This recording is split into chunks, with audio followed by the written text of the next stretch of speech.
Pendant notre séjour sur Terre, nous sommes à plusieurs fois surpris des événements et des réalités qui nous entourent. Car là-bas dans l'éternité, le Père ne nous a jamais dit comment allait se dérouler notre vie ici. Il nous a tout caché et tout ce qui nous arrive nous surprend. Nous sommes comme des acteurs dans une pièce théâtrale dont personne ne connaît son rôle et dont personne n'a la capacité de décrire avec certitude l'avenir. La vie sur Terre est un véritable paradoxe et cherchant à la comprendre, c'est à plusieurs reprises que j'ai appris à accomplir et je n'ai rien compris, car j'ai appris sans comprendre, mais j'ai compris sans apprendre. C'est une vie où plusieurs maudissent juste après avoir béni, où d'autres haïssent juste après avoir aimé, et un grand nombre de personnes regrettent juste après avoir fait eux-mêmes leur choix. C'est une vie où celui ou celle qui hier témoignait avec ardeur de la grandeur de Dieu doute aujourd'hui si ce Dieu existe vraiment. Bien que la vie sur Terre soit difficile, mais l'orgueil et le complexe sont les adversaires qui vous empêchent de réussir, vous tiennent captifs et vous appauvrissent. L'Afrique est non seulement le berceau de l'humanité, mais aussi le berceau de la misère, de la pauvreté et de la souffrance causée par le complexe et l'orgueil.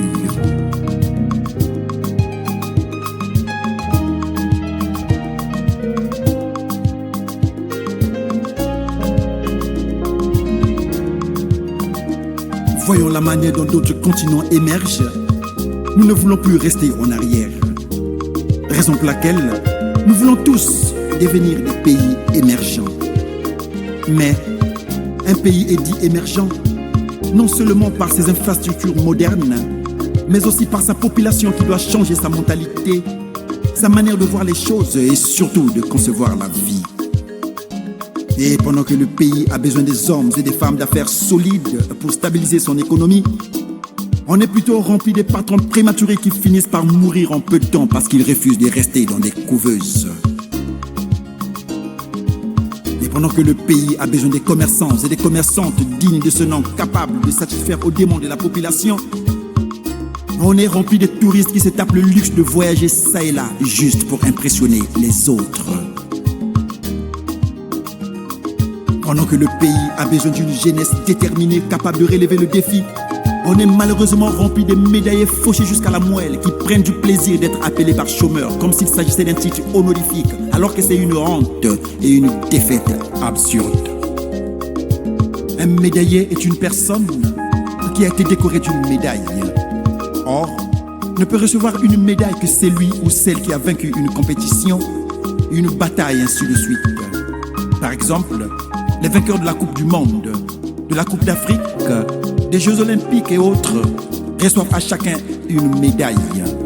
Et ces médailles sont soit en or, en argent ou en bronze. Et derrière chaque médaille est caché un prix, une fortune qui finit par changer la vie de celui ou de celle qui la reçoit. Une médaille, c'est quelque chose de précieux que tout le monde veut avoir.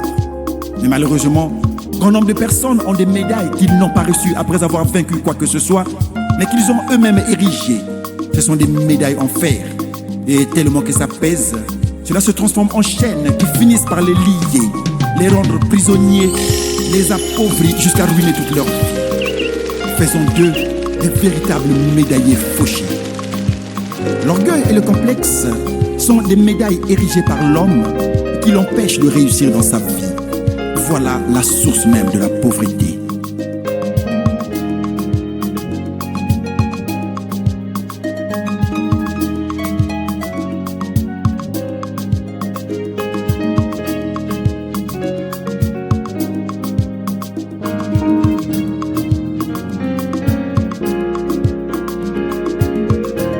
L'homme est le boulanger de sa vie. Vous êtes capable de changer votre vie et d'en faire tout ce que vous voulez. Car la vie est un choix. Et toute la vie est basée sur le choix. Tout ce que vous faites dans votre vie, vous êtes obligé de faire un choix. Le choix de la nourriture que vous voulez manger, le choix des habits que vous voulez porter, le choix de la musique que vous voulez écouter, le choix de l'homme ou de la femme que vous voulez épouser, le choix du métier que vous voulez apprendre, En tout cas, vous êtes obligé de faire un choix. Et l'unique choix que vous ne pouvez pas faire, c'est de choisir la famille dans laquelle vous voulez naître. Ça, c'est Dieu qui le fait à votre place. Ainsi, naître dans une famille pauvre, c'est la volonté de Dieu. Mais demeurer pauvre durant toute votre vie, c'est votre volonté personnelle, car c'est un choix.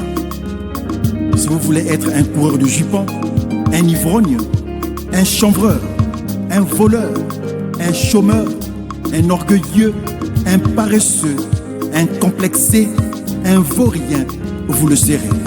Par contre, si vous voulez être un homme intègre, humble, sérieux et travailleur, vous le serez aussi.